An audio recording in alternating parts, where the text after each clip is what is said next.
Hey guys, welcome back to the Kevin and Fred show. Today's a special episode. Number one, because I'm actually going to be doing this solo. So just me today. And I'm also recording from home in my home office. So the video is going to look a little bit different background wise. So apologize for that. Hopefully you'll bear with me. I had a thought yesterday. My business partner, Fred, and I had hosted a mastermind with, I don't know, about 30, 34 agents, 32 agents here in the Phoenix market. And I found it interesting. We host these masterminds quite frequently. About every other month, we do a lunch and kind of mastermind. And normally there's about half the people in the room. And this time we actually exceeded capacity and more people showed up than were supposed to, which was okay. But it was a telling sign to me. It was a sign to me of this sense of like uneasiness in the marketplace and what's going on with this shift in our market. So like in Phoenix, what I'll say, and your MLS may be very different, or maybe I don't know, maybe it's similar. But what's happening here is, I mean, we've literally had about 100% increase in listing inventory in the last 2.5 months, which is a lot, from a percentage standpoint and certainly from a velocity or speed standpoint. And so there's this sort of sense of uneasiness. And so that was interesting to me. It was actually very telling. And we talked a lot about many different things like skills and tactics. And in fact, probably by the time this airs, the previous week's episode will be myself and Dave and Chris, who are local agents here in the Phoenix market, where we talked about this type of environment. We recorded that weeks ago. And I'm going to move this one up to go right behind it.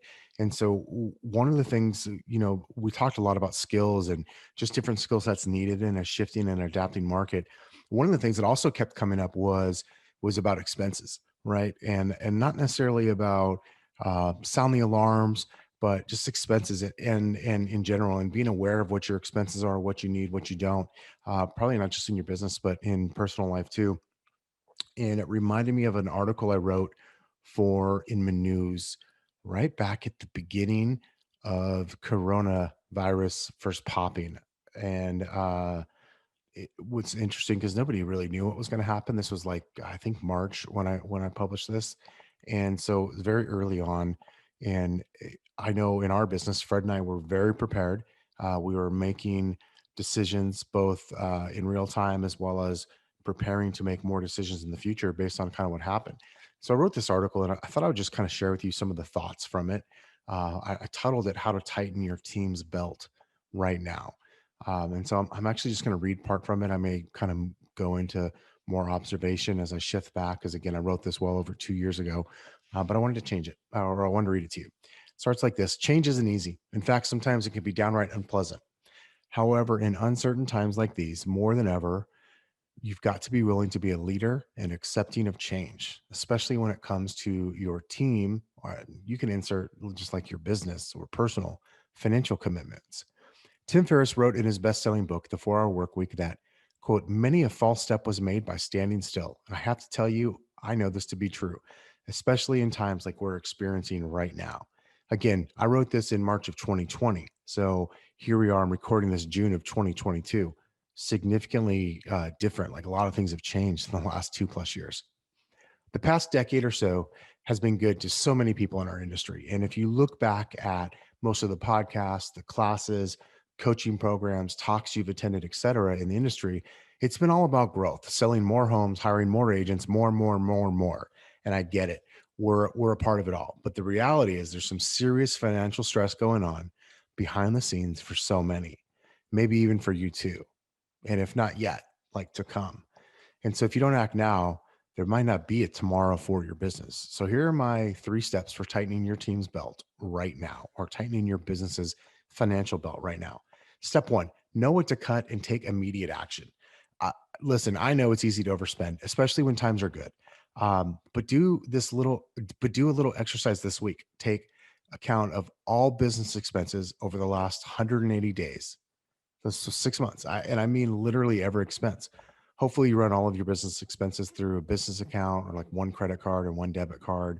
And so this is easily accessible for you. In my business, Fred and I log into our business bank account and credit card accounts literally a few times a month to review every single dollar that went out the previous week.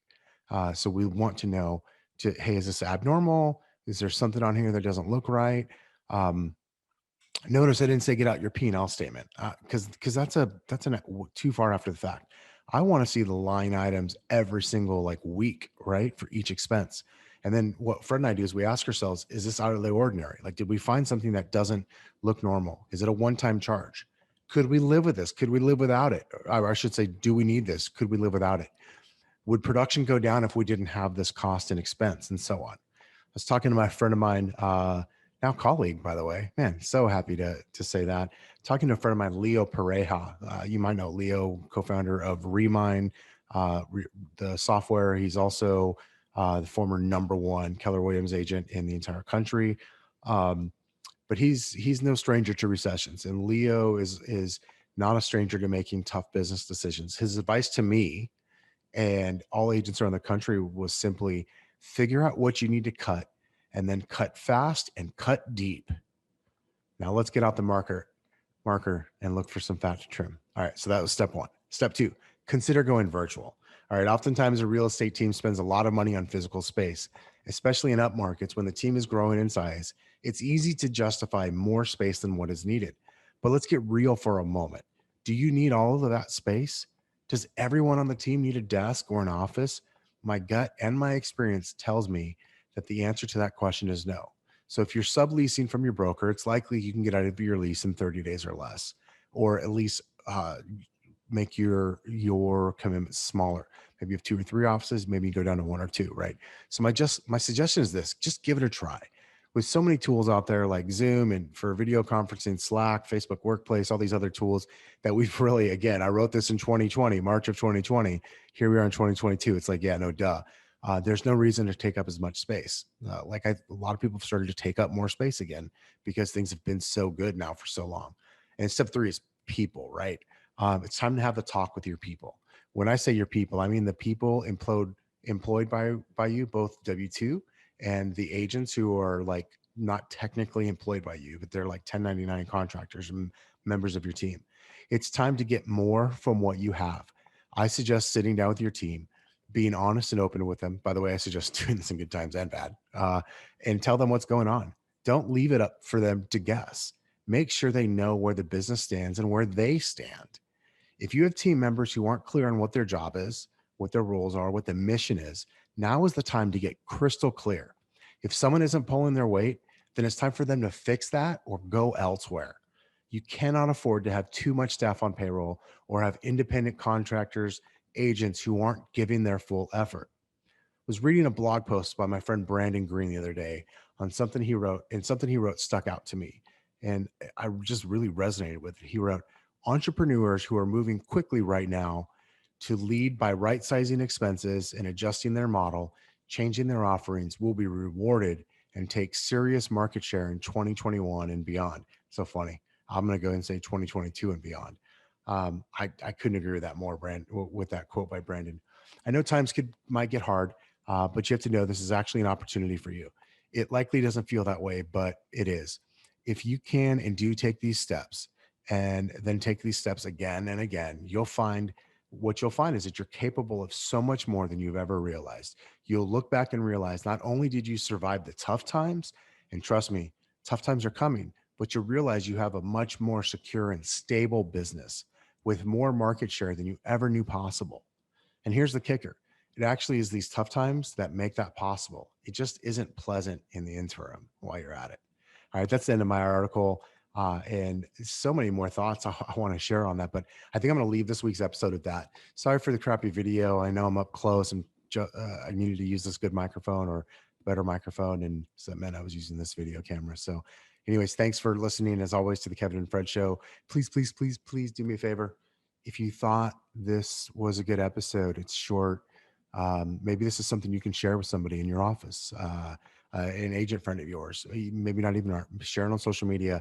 I would love if you could help me with that. Like, here's my ask is share it with somebody, ask them to download it and leave us a review and a rating. We'd so appreciate it. All right, guys, that's it for this week's show. Thank you so much. And we'll see you next time.